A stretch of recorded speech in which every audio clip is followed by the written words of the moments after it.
Man, I ain't gonna lie. I'm gonna keep it 100 with you. I don't really like talking about him. Yeah. Cause like the way that he move is goofy to me. Like it's some weird shit. You know what I'm saying? Yo, I gotta leave my tooth in the back. I gotta go get this fixed. This nigga's lying. Oh my goodness. This nigga is lying. You gotta stop that shit. Hey, you have to leave. Hey. You have to leave, Shakur. On my daughter, that nigga ain't my tooth. You said I gotta go get my shit fixed. Nigga, do you remember the sparring session? Yeah, that was the last one. Do you remember how the sparring sessions went? We was gonna spar some more, but you couldn't because you had to leave to go get. Do you remember how the sparring sessions? If you pull your dinner racket, they said a loose mold. Okay, stop everything you are doing right now, because what just happened in the boxing world is so layered, so messy, so allegedly orchestrated that by the time this video is over, you are going to question everything you thought you knew about Shakur Stevenson, Gervonta Tank Davis. I want Gervonta Davis to step in the ring and face somebody, dog, already, bro. For real. He'll be back. Like, oh, I know he coming back, dog. But I'm just saying, like, fight Shakur, bro. Fight Shakur. That's all I'm saying, bro. Fight any of these top guys out there, man. And that's because you can say, oh, Shakur ain't fight nobody. Well, shit, if Shakur ain't fight nobody and Tank ain't fight nobody, why don't they fight each other? If that's how y'all want to put it, fight each other, bro. That will probably be one of the biggest fights in boxing right now, bro. The biggest fight. Yeah. Box office, it will sell out like this. And the so-called friendly rivalry that fans have been patiently waiting to see settled inside a ring. Because here is the thing nobody is talking about. The real story isn't about who wins the fight.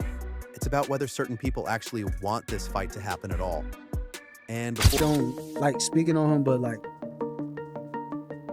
if same thing that Fighting perspective. Same thing that I said with T.O.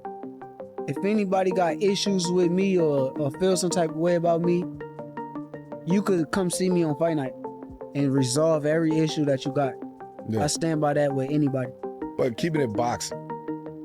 That's boxing. No, I'm just saying. That's not boxing? Yeah, no, I love it. No, you got to do what you got to do. Right, like. I just want to see. I want to know. I'm just asking realistically, will we ever see y'all two in the ring? However way it get there, will we ever see that match?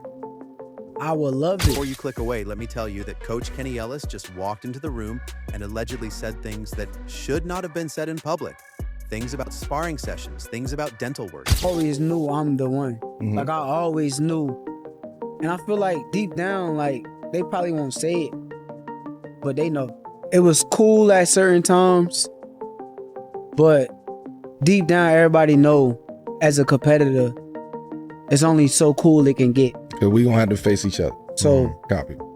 Truthfully, it was cool at times, but yeah, at the beginning. No, in sports and rap, there's always talks of big three. Obviously, boxing, Melo came in with a big three in his draft class. His rap big threes, all that type of stuff. A lot of that stuff is shaped by narrative. Mm-hmm. A lot of the narratives that came into your career, came into this last fight.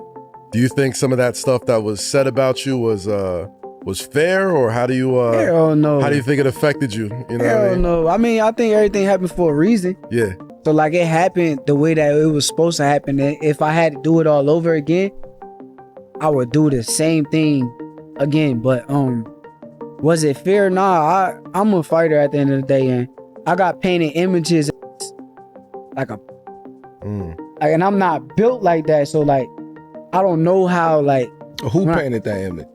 When I got in the ring and I fought with one hand is when everything started. That's when social media kind of took it as things about a story involving Shakur Stevenson that Shakur's camp is calling completely fabricated, and Ellis is calling completely true. And somewhere in the middle of that contradiction is a secret that has been sitting in boxing locker rooms for years, just waiting to explode. Tank will beat Shakur. I said Tank will beat him. I said Tank got the best chance. So I didn't say nobody gonna beat him, but Tank would be one, in my opinion, have the best chance. Shakur's case, he fights a smart fight. He don't take stupid chances. He don't want to take stupid risk.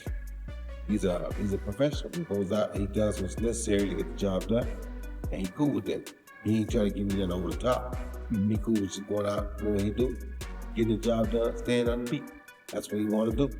He has the right to do that. So Ellis, who has been around Tank Davis's world long enough to know where the bodies are allegedly buried, reportedly looked Shakur dead in the eyes during what sources describe as a heated exchange and said, and I am paraphrasing here, that the reason Shakur left that infamous sparring session early wasn't what Shakur has been telling people, that allegedly, there was some dental-related aftermath that nobody in Shakur's camp wanted public.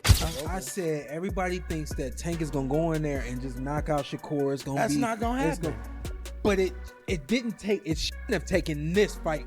I knew he couldn't for people to realize. Yeah, right. I knew that too. But yeah, Shakur is a defensive specialist. And I've been It's saying this for a long time. If you pay attention to how Tank would react whenever Shakur's name came up, I was like, yo, it's something that Tank knows that most people don't know or understand. There's something that he sees in Shakur. It could be the fact that Shakur was a 2016 silver medalist. You know, he's got a lot to do with it. He's that, you know, the silver child of the country, and you know, there's no telling. But this is what I've always. And the moment Ellis said that out loud, the entire energy of the conversation reportedly shifted because Shakur is not the kind of man who lets a story like that float in the air unchallenged. And here's where it gets interesting. Both sides are denying each other's versions so aggressively that fans online are now saying the intensity of the denial is itself a form of confirmation, which, whether you agree with that logic or see this boxing style that you don't usually get from Tank. You're gonna see IQ. We saw IQ, but to me, it was low IQ because the reason why it was low IQ is because everybody followed the script. And what I mean by that is, you see somebody's IQ take place when a fighter makes an adjustment, and now you have to adjust to what that fighter is doing, and that's kind of where you see who's smart. you know what I mean? Yeah. I think my fight with Terrence shows a very high level of IQ from both of us. You know what I mean? For sure. And that's what Tank is gonna do with Shakur. He's gonna come into the ring and be a different version of himself. not. You have to admit, it is suspicious that this sparring story keeps resurfacing every single time the Tank versus Shakur conversation gets hot. And Bradley's argument was simple and devastating. If both men are being questioned about their resumes, the only answer is to fight each other. Full stop. No more tune-up fights. No more carefully selected opponents. No more waiting for the perfect moment that somehow never arrives. Happened though? What fight? That fight with Shakur and Tank? Not if he's signed with Matchroom, because they're not going to do that. They're not going to use that.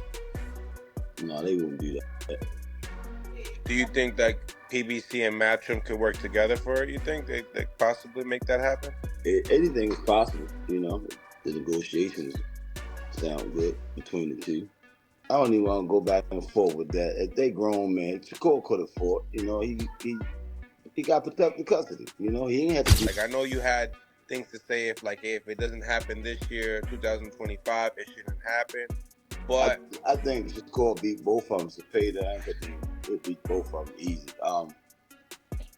I wouldn't. This is my opinion. I'm not saying the fight ain't gonna happen after 2025, but I wouldn't do it because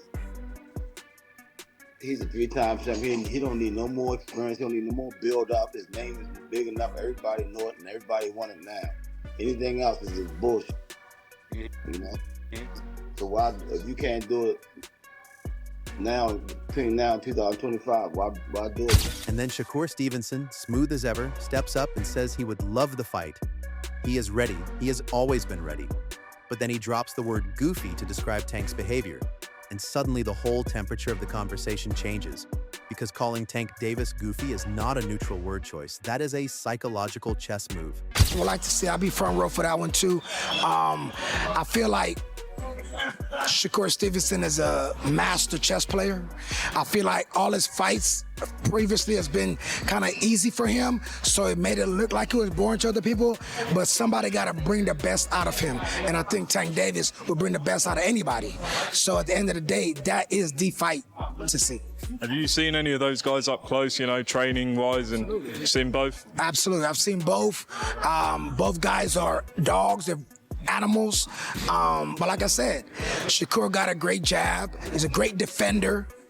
Tank is a great offender, and Tank got good defense. He's a boxer. So that's a great boxing match. That's a big purse for both of them guys, and great for the fans and even the people in boxing. That is Shakur planting a flag and saying the obstacle is not money, not promotions, not timing. The obstacle is allegedly Tank's attitude, which is a claim that Tank's entire inner circle is reportedly not happy about and breaking. Because yes, we need to interrupt ourselves right now. Roy Jones Jr., legend, has entered the conversation and said something that fans are replaying over and over. Because Jones said Tank Davis has the best chance of beating Shakur Stevenson, full stop, and the internet heard that and went absolutely feral. He's special at that weight, that size, and he have a real calling. It's for the youth of the USA to let them know whatever you go through in life, you're gonna go through. It's just how you finish it up. And that was one of the things that I instilled in him. Is, you know, everybody gonna have rocky roads starting off. It's how you finish. And he take that to heart. It's how he put on the performance and how he's going to finish. Like, but him in boxing, like him coming back to boxing is good. You know, like it's good for boxing if he coming back to fight. So if he do choose them, that's on him. It's his right to do so. You know, at the end of the day. And then we gotta think also a layoff. You know, but that ain't no easy, man. Pitbull still ain't no easy. You know, it's stylistic, on paper, but he's still tough. That goes to show you what type of caliber guy he is as well. Then, nah, they're not gonna look at that. They want to see Tank is past that. They want to see Tank fight certain people, man. That's just. But here's the part everyone is conveniently skipping over. Jones also said in the very next breath that Shakur's defensive intelligence makes him one of the hardest fighters on the planet to beat on points. Which means Jones is essentially saying Tank can win, but only if he does something almost impossible. They get back in the ring. I don't know how they're gonna perceive him fighting Pitbull again. I don't know. I don't think nobody really want to see that. But Pitbull's fans, or they just happy to see if Gervonta get back in the ring. They want to see Gervonta fight a certain list of fighters, and I don't think Pitbull. Only if he breaks through a defensive system that Roy Jones himself is calling elite. And when Roy Jones Jr. calls your defense elite, you do not argue with that. You frame it and put it on your wall. But Sean Porter, another former champion, another sharp analytical mind, came in with a prediction that is honestly more chilling than anyone expected. Because Porter said this fight would not be the knockout spectacle casual fans are dreaming about. Porter? This is the first camp I can, enjoy myself and be back. My headspace that I'm in now is way better than what I was before, and that's the only thing that matters to me. 1, 2, 3.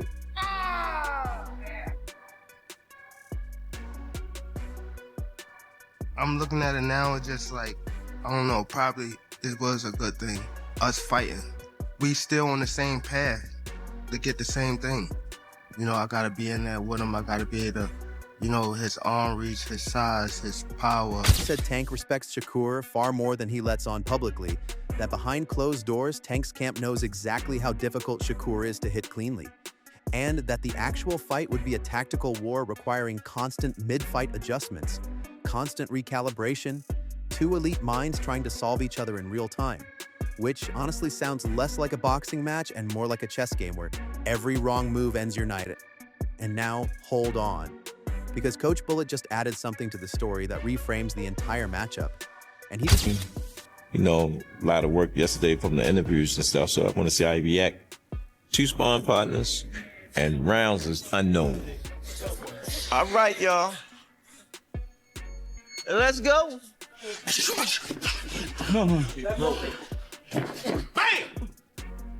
When they watch us in here working, they saying we going bang, bang, bang, bang, bang. There you go. Good. There you go. When he get in that ring, he's on a mission. Described it as the perfect clash of styles. Shakur's elite jab and defensive mastery on one side, Tank's relentless pressure and offensive explosiveness on the other, and Bullet said something quietly devastating. He said Tank is one of the very few fighters alive capable of forcing Shakur Stevenson to show his absolute highest level, meaning even Shakur's own adjacent camp is acknowledging that Tank brings something to the table that most opponents simply cannot. So on training wheels going. You got what you asked for. Let's get it now. Slow it down.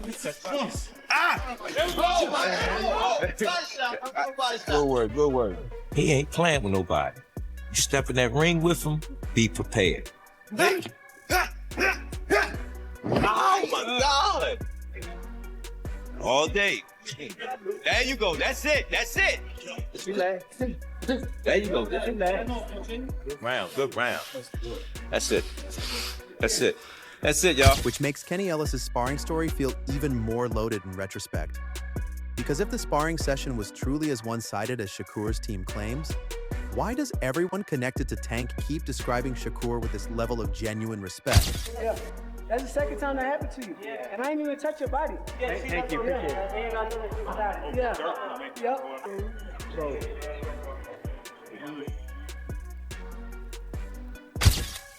And Calvin Ford, who has been in Tank's corner through everything, who has watched Tank grow from a young kid with raw talent into a fully formed fighter, came out and praised Tank's rare combination of power and precision, called him an inspiration, spoke about adversity and growth in ways that were genuinely moving.